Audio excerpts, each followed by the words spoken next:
Okay, today we're going to take a look at why the Roman Republic fell, and it will be eventually replaced with an empire.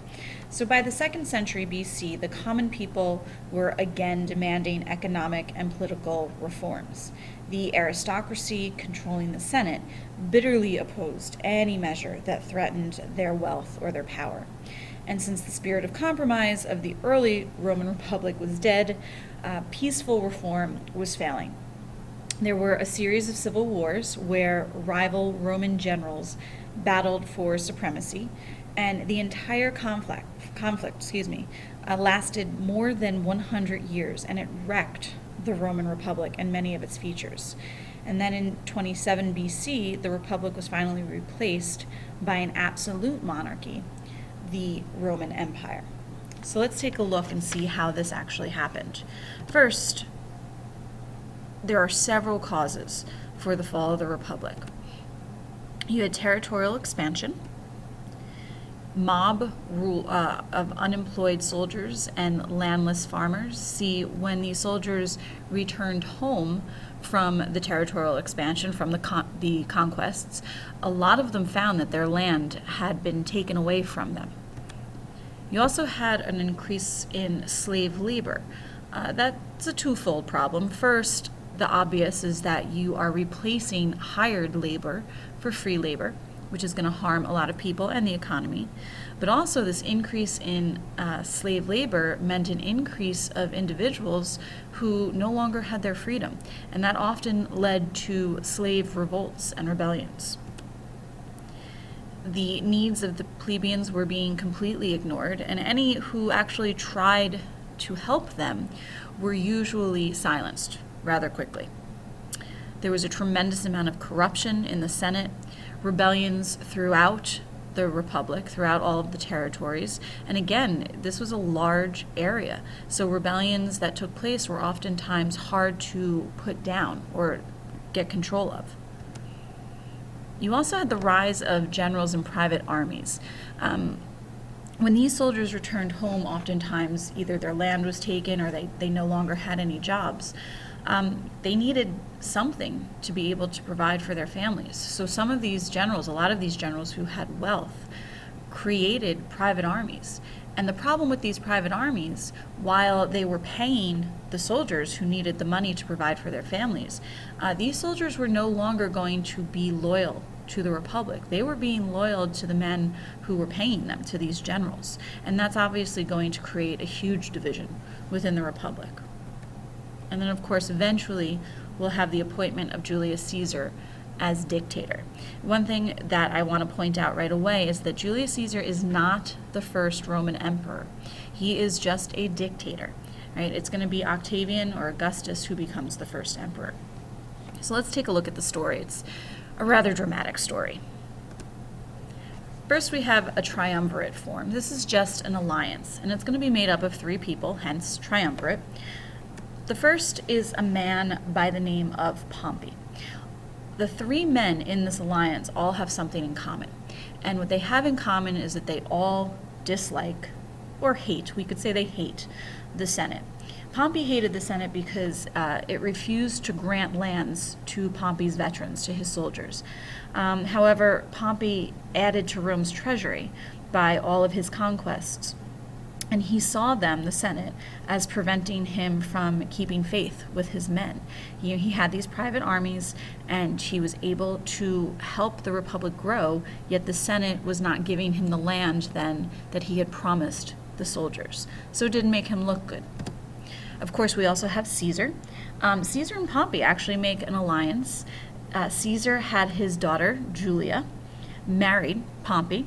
That was the way that they were going to solidify their alliance and to go against the Senate. See, Caesar didn't like the Senate because basically they saw him as more of this darling of the masses. They didn't like his popularity. And he really just wanted complete control for himself.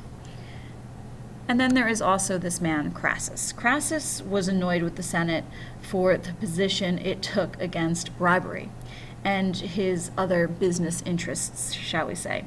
And although he actually disliked Pompey highly, he joins this alliance. So this triumvirate is really a combination of three important characteristics. Pompey had his soldiers, Crassus had his money through some dishonest means, and Caesar had this tremendous popularity. But it will quickly deteriorate. So let's take a look at the key figure here, which is Caesar. Right, the rise of Julius Caesar. He was sent to Spain as a governor and as a commander between 61 and 60 BC. And in 59 BC, he makes an alliance with Pompey and Crassus. That's the first triumvirate. And then in 58 BC, he is elected consul. Caesar's actually going to go to Gaul for 5 years and extends the boundaries of the Republic all the way to what is now called the Rhine River. So he really helps the Republic grow even further than it already had. And Romans welcomed Caesar's victories against their enemies, the Gauls. Caesar knew he needed the support of the Senate, and he acquired wealth in Gaul to really buy the political support that he needed in Rome to gain even more power. But the alliance, as I said, between him and Pompey is going to rather quickly deteriorate. What happens is that Caesar's daughter Julia is going to die in childbirth. When that takes place, there's really nothing left that's holding Caesar and Pompey together. This alliance, there's nothing holding that alliance together. And so Caesar sees Pompey as a threat. He has a very large army. He is also in the midst of trying to gain power for himself, and this is indeed a threat.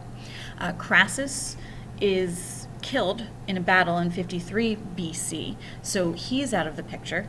And so this triumvirate is no longer a triumvirate. It's just these two men, and they will quickly be at odds with each other. So Caesar and Pompey, they begin to have some issues. Pompey felt that Caesar had betrayed him and sought revenge. Caesar felt the need to defeat anyone loyal to Pompey for security of his regime.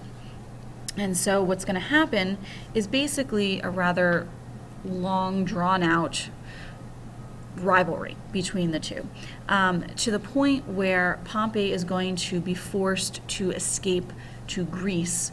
And Caesar's going to follow him. Caesar, in the meantime, is going to be appointed dictator by the Senate.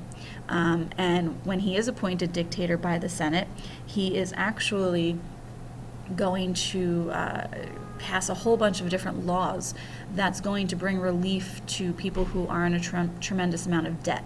So that just increases his popularity. And he does eventually follow Pompey to Greece, and Pompey then tries to escape to Egypt, where he is going to be killed by the Egyptian king at that point in time. And that is what eliminates Pompey as a threat to Julius Caesar. So let's take a look. Oh, Pompey disappears. Now, in the meantime, Caesar is going to come into contact with the Egyptians. He felt, Pompey goes down there, he felt that he needed to go down there and thank the king at that point, Ptolemy the 12th, thank him for what he had done and thank him for eliminating his enemy. But Caesar saw that Egypt was not well organized, and so he decided while he was there to assert his authority over it. Actually, there was a lot of family disputes going on in Egypt, mainly between this woman here, Cleopatra, and her brother.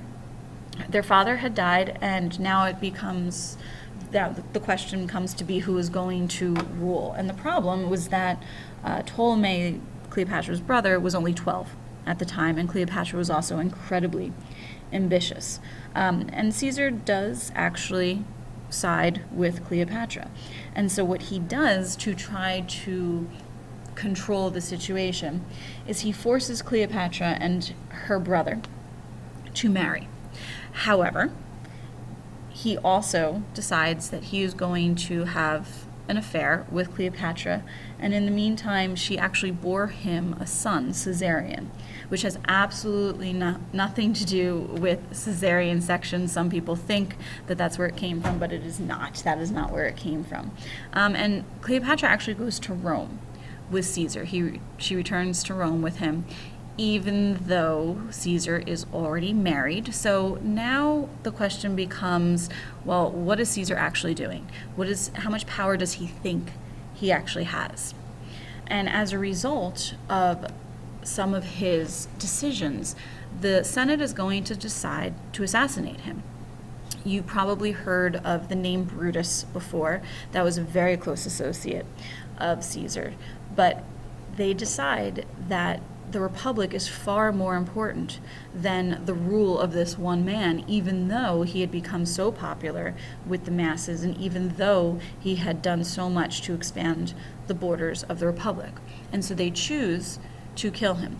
Now, the actual assassination of Julius Caesar is incredibly symbolic. So this picture here should help you understand it. It could have just been one person that was going to assassinate him, but instead it was a group of senators who assassinated him, showing that it wasn't just one individual taking the life of another, but it was to save, as a symbolic way of showing that they are saving the Republic.